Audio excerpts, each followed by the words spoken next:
السلام عليكم ورحمة الله تعالى وبركاته. أعوذ بالله من الشيطان الرجيم. بسم الله الرحمن الرحيم. 5 நிமிட மதரசா குர்ஆன் ஹதீஸின் ஒளியில் ஒன்றாவது தலைப்பு இஸ்லாமிய வரலாறு. ஹம்சா ரலியல்லாஹு அவர்களின் மனைவியும் மகளும் அவர்களை பற்றி. ஹம்சா ரலியல்லாஹு அவர்கள் மனைவி பெயர் சல்மா பின்த் அமீஸ் என்பதாகும்.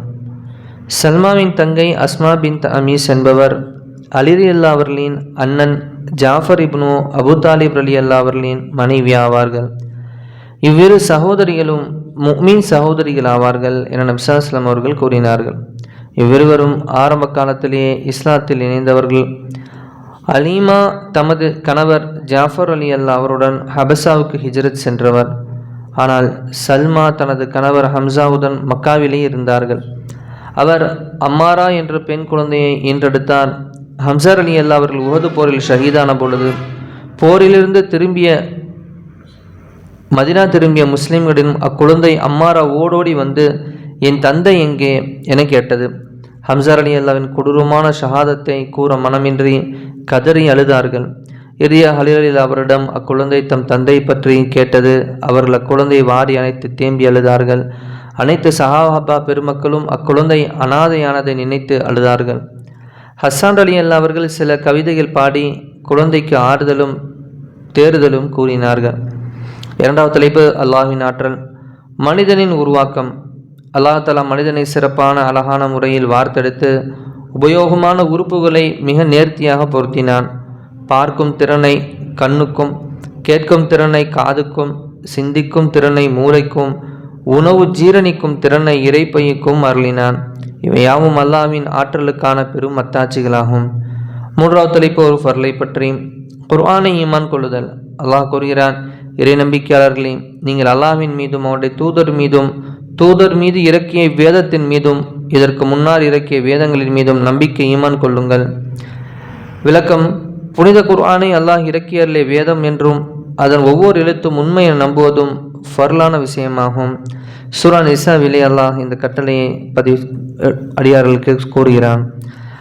நாலாவது தலைப்பு ஒரு சுன்னத்தை பற்றி. பயணத்திலிருந்து திரும்பும் முறை. நபி ஸல்லல்லாஹு அலைஹி வஸல்லம் அவர்கள் பயணத்திலிருந்து திரும்பி வந்ததும் முதலில் பள்ளிவாசலுக்கு சென்று 2 ரக்காய் தொழுவார்கள். பிறகு மக்களை சந்திப்பார்கள். பின்பு வீட்டுக்கு செல்வார்கள். ஐந்தாவது தலைப்பு ஒரு முக்கிய அமலின் சிறப்பு. முஸ்லீம்களின் தேவை நிறைவேற்றுவது. ஒரு முஸ்லீமின் சிரமத்தை நீக்கினார், மறுமையில் அவரின் சிரமத்தை அல்லாஹ் நீக்குவான். மேலும் ஒரு முஸ்லீமின் குறையை மறைப்பவரின் குறையை மறுமையில் அல்லாஹ் மறைப்பான் என நபி ஸல்லல்லாஹு அலைஹி வஸல்லம் அவர்கள் கூறினார்கள். ஆறாவது தலைப்பு ஒரு பாவத்தை பற்றி. பாவத்தை வெறுக்காததும் பாவமே. இவ்வுலகில் ஒரு பாவம் நடைபெற்ற விடத்தில் இருந்து பிறர் அதை வெறுத்தால் அவர்களுக்கு அந்த பாவத்தில் எந்த பங்கும் இல்லை. ஆனால் அவ்விடத்தில் இல்லாத போதும் அந்த பாவத்தால் மகிழ்ச்சி அடைபவர்கள் அதை செய்தவர்கள் போன்றவர் ஆவார்கள் என நபி ஸல்லல்லாஹு அலைஹி வஸல்லம் அவர்கள் கூறினார்கள். ஏழாவது தலைப்பு உலகத்தை பற்றி. இம்மை மறுமையின் சுவை. அபு மாலிக் அஸ்அரி ரலியல்லாஹு அவர்களுக்கு மரணம் அண்மித்த போது, மக்களே, அன்னலார் கூறியதை நான் உங்களுக்கு கூறுகிறேன், நீங்களும் அதை பிறருக்கு கூறிவிடுங்கள் என அறிவுறுத்தி பிறகு கூறினார்கள், இவ்வுலகின் இனிமை மறுமையின் கசப்பாகும், இவ்வுலகின் கசப்பு மறுமையின் இனிப்பாகும் என கூறினார்கள். முஸ்னத் அஹ்மதிலே பதிவு செய்யப்பட்டிருந்த ஹதீஸ். எட்டாவது தலைப்பு மறுமையை பற்றி. விசேஷ அடியார்களின் வெகுமதிகள். அல்லாஹ் கூறுகிறான், ஆயினும் களப்பற்ற நல்லெண்ணம் உள்ள அல்லாஹ்வின் அடியார்களோ அவர்களுக்கு மேலான ஆகாரம் சித்தப்படுத்தப்பட்டுள்ளது.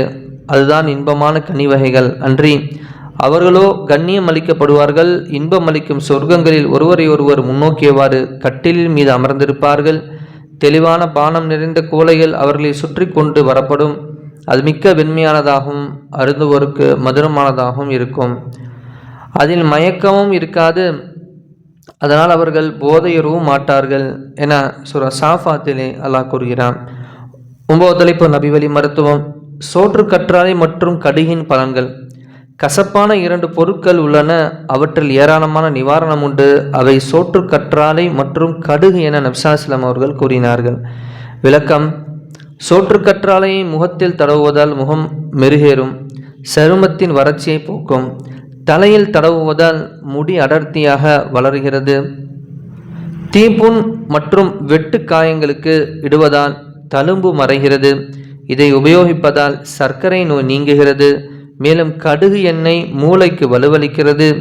இதை உடம்பில் தேய்ப்பதால் சுறுசுறுப்பு உண்டாகிறது. 10வது தலைப்பு குர்ஆனின் அறிவுரை. அல்லாஹ் கூறுகிறான், இறை நம்பிக்கையாளர்களே, அல்லாஹுக்கும் அவன் தூதருக்கும் வழிபடுங்கள், இன்னும் ஷரியத்தின்படி நடக்கின்ற அதிகாரமுடையவர்களுக்கு கட்டுப்படுங்கள் என சூரா நிசாவில் அல்லாஹ் கட்டளையிடுகின்றான்.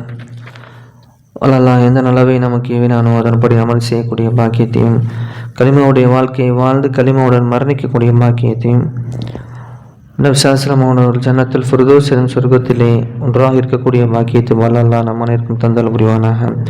சுப்ஹானல்லாஹ் பிஹம்திஹி சுப்ஹானக்கல்லாஹு பிஹம்திக அஷ்ஹது அல்லா இலாஹ இல்லா அன்த அஸ்தக்ஃபிருக வ அத்தூபு இலைக். ஆமீன். ஹரி சுப்ஹான ரப்பிக ரப்பில் இஸ்ஸத்தி அம்மா யசிஃபூன் வஸ்ஸலாமு அலல் முர்ஸலீன் வல்ஹம்துலில்லாஹி ரப்பில் ஆலமீன். ஸல்லல்லாஹு அலா முஹம்மது ஸல்லல்லாஹு அலைஹி வஸல்லம். ஸல்லல்லாஹு அலா முஹம்மது ஸல்லல்லாஹு அலைஹி வஸல்லம். ஸல்லல்லாஹு அலா முஹம்மது யா ரப்பி ஸல்லி அலைஹி வஸல்லம். அஸ்ஸலாமு அலைக்கும் வரஹ்மத்துல்லாஹி தஆலா வபரகாத்துஹு.